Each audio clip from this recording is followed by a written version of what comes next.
Sorry for the delay, guys. Let's jump into One Piece chapter 1084. We got some really interesting stuff to talk about today for this chapter, like level big. Chapter 1084, The Attempted Murder of a Celestial Dragon. Beginning with Sabo, he is in Pangea's castle and runs into Jewelry Bonnie, and turns out they both are aware of who one another is. Bonnie knows Sabo because, of course, her dad Kuma is a revolutionary, and she tries her best to keep tabs on other members of the revolutionaries, which gives her the knowledge already that Sabo is trustworthy. As for Sabo, he knows who Bonnie is because he's heard talk about Kuma having a daughter. This leads the two of them temporarily working together to rescue Kuma to safety and escape out of there. Sabo saves Bonnie's ass when he's aware of guards about to pass through, so he grabs her and he waits. And as he waits, the two can overhear the guards talking about this legendary phantom room. But even the other guards seem freaked out to make any kind of conversation about it. You just know the guards might have that Enno treatment.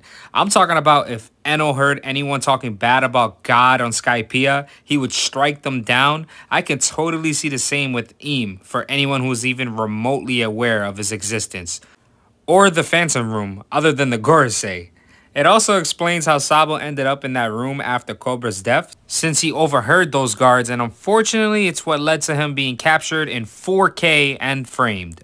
Now, about to depart from each other, Sabo gives directions to Bonnie on where Egghead is located after Bonnie gives her intentions to him for going to Egghead, and that's to try and get Vegapunk to restore Kuma's mind.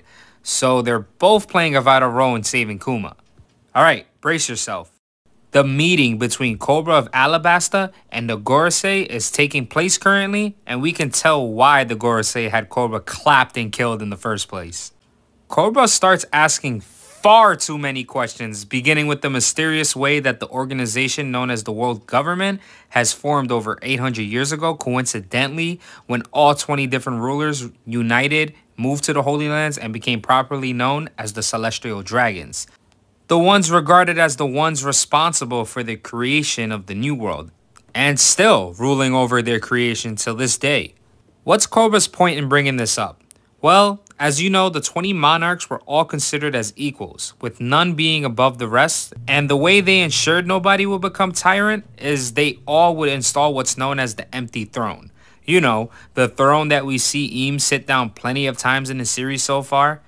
The monarchs would all then place weapons down surrounding their throne to symbolize a vow that took place between them. That vow was to never try and sit on the empty throne. Eventually, new royal families were chosen by the former rulers and now celestial dragons to rule in their stead, since they would no longer be present anymore. The interesting part about this is the former rulers would no longer have any information proving that they reigned over their countries at one point. I'll give you guys an example of this. Remember Dressrosa? The Dol family has been the most recent rulers of Dressrosa, but weren't the original rulers of the country. The ones who were there before them long ago was Doflamingo's family, the Don Quixotes, until they made the move with the other 19 rulers. All but one ruler moved, and that was Queen Lily of Alabasta. As you guys know, the Nefertari family in Alabasta was always stated as the one family that turned down moving to the Holy Lands and becoming an asshole dragon, which is why Vivi isn't a celestial dragon. Rather than that, Lily must have known something was up. She instead returned home to Alabasta, only she never made it home for her return. What becomes more odd is all original 20 rulers supposedly placed a weapon around the throne when they made their pact. But if Lily returned back to Alabasta, that means only 19 weapons were placed, and all ancient texts after the Void Century doesn't even include Queen Lily's name one time. With Queen Lily's absence, her younger brother ruled in her place. Cobra is treading on some mighty thin ice. He proceeds to ask the Gorosei if they have any kind of record of what became of her. But to be fair, that was over 800 years ago, way before any of their time, so it's a good cover-up, even though I'm sure each and every one of them is thinking of what actually happened. Poor Cobra. If only you had the mind-reading fruit or something to get your answer, that would be such a good interrogation fruit in the world of One Piece. You would think Cobra would stop here after questioning these guys, but no. This motherfucker keeps going, and I can see why they got rid of his ass. The next question Cobra asked him is, what is the meaning of D? You know, as soon as those words came out of his mouth, it was over for Cobra. GG, bro. You were a great and caring king, but you gotta go now. You can't do that in their home territory, man. Before we go on with what else happens there, let's jump to what's going on to our mermaid princess Shirahoshi. She's about to be captured by this same motherfucking asshole, Charlos. This dude just won't stop his obsession in trying to capture her.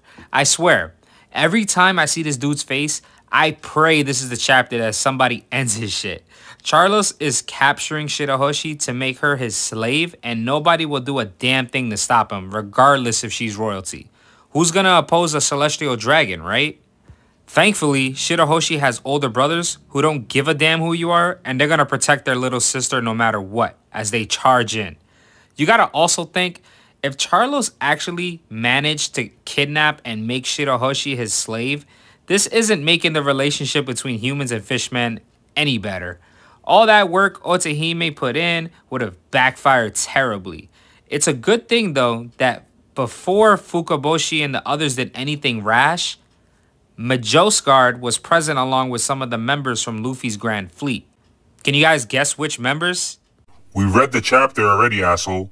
No, it's not him, although that would have been really cool because he's just awesome whenever he's on screen. But no, it's our two heroes, Sai and Leo. Luckily for Fukaboshi, those two are here, and most of all, Majosguard, because Majosguard is taking full responsibility for whatever they do to Charlos. I just feel like I'm saying his name wrong. That's the only way at the moment to do something to a Celestial, and that's to have permission from another Celestial.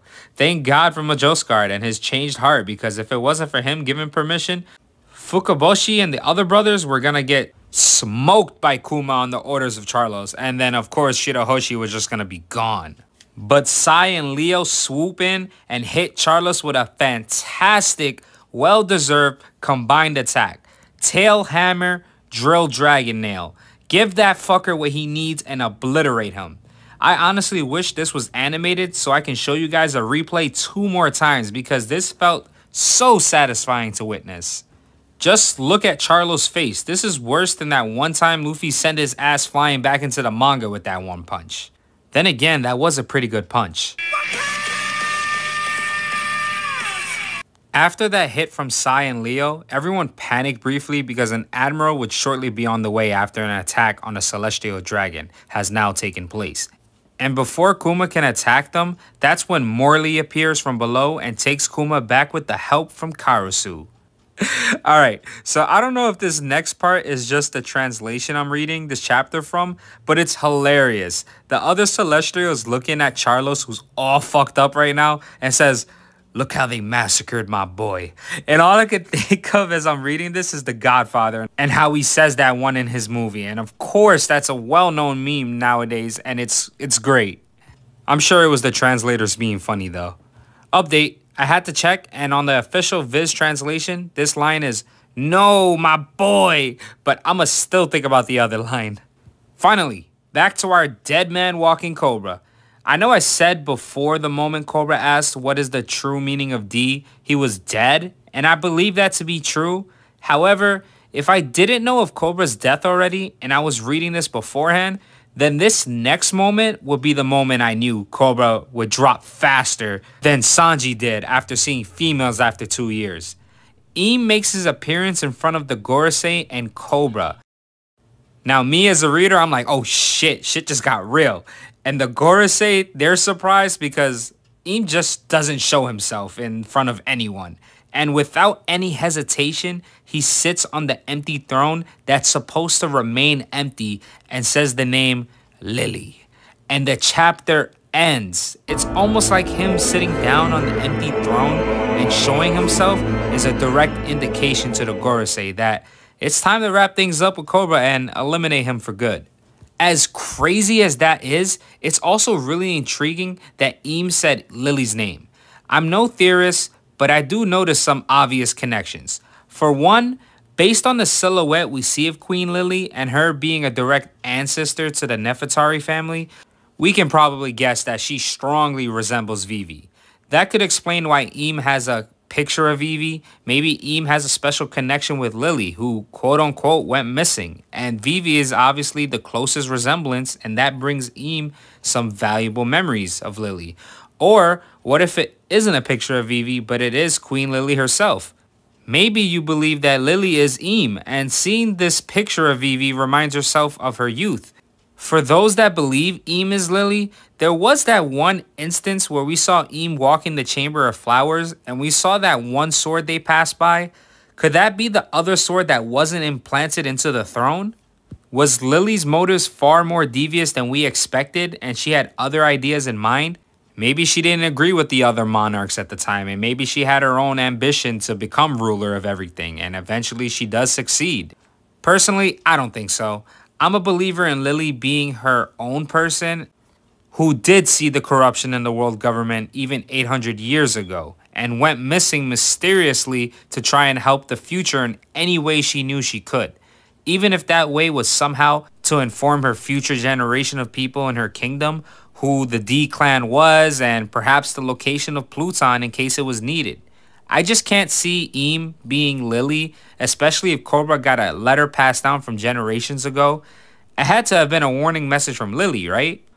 Also, I don't know how this relates, but don't forget the world government seems to be very fond of making sure Vivi is protected by having Lucci guarding her. Maybe Vivi does have that special connection to Lily and Im needs her body for whatever reason. Maybe he needs to make sure that nothing happens to Vivi at this point. But then it leads you to the question of why now, because there was plenty of times Vivi could have died during Alabasta. I don't know. You guys let me know what you think is going on here, because this is no coincidence. That's all for this chapter. I'll see you guys on the next chapter. Can't wait to see what else we'll get, but we're getting closer to hearing about the Will of D info and more. Thanks for watching. Like, sub, comment, share, and I'll see you guys on the next one.